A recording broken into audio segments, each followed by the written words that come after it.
Selanjutnya kita akan menentukan arus Norton ya, sumber arus Norton.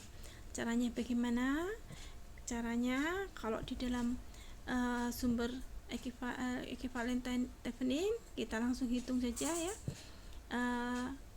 Tegangan yang terukur di terminal ekivalen tadi. Nah, kalau di Norton, karena yang kita ukur adalah arus, maka kita terlebih dahulu short circuit dari ujung ke ujung terminal yang hendak kita cari ekivalen Theveninnya ya. Oke.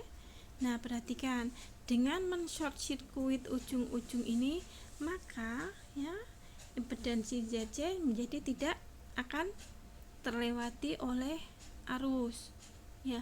Kenapa? Karena arus yang lewat dari sumber tegangan E itu akan lebih memilih lewat di sini ya,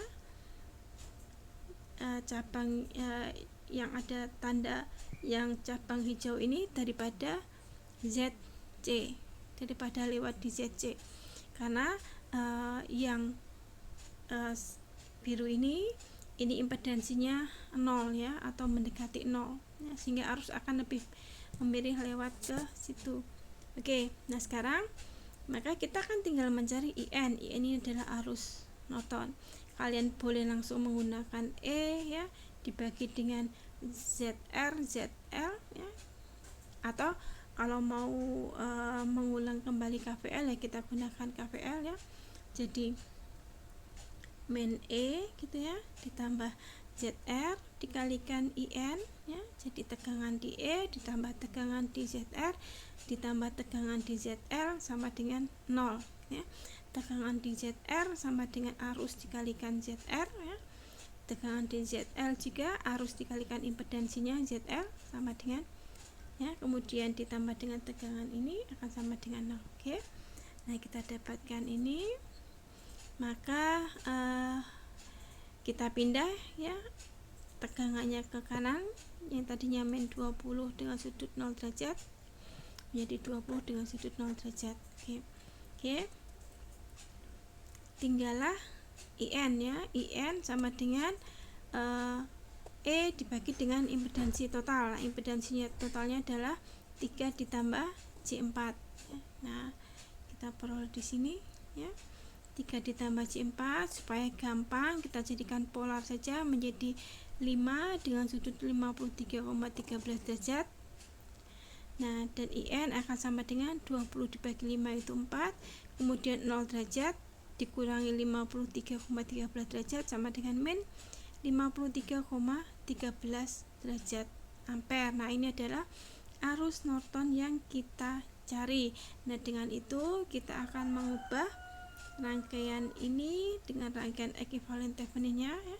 Satu sumber arus IN dengan besarnya sumber arus tadi menghasilkan arus sebesar 4 ampere dengan sudut min 53,13 derajat, yang dia akan paralel dengan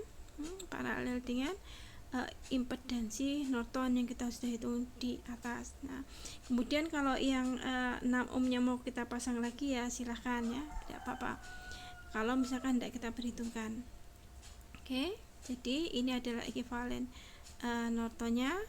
Atau kalau kita ubah ke dalam bentuk ini juga boleh, karena 7,5 ohm min J 2,5 ohm ini merupakan impedansi resistif dan kapasitif ya, gabungan resistif dan kapasitif. Resistifnya adalah 7,5 ohm, kemudian kapasitifnya adalah reaktansinya 2,50 ohm gitu ya. Atau kalau ditulis dalam impedansi kapasitif ya, min 2,5 J ohm ya. Jadi kalau sudah dalam bentuk ZC itu harus ada min J nya ya.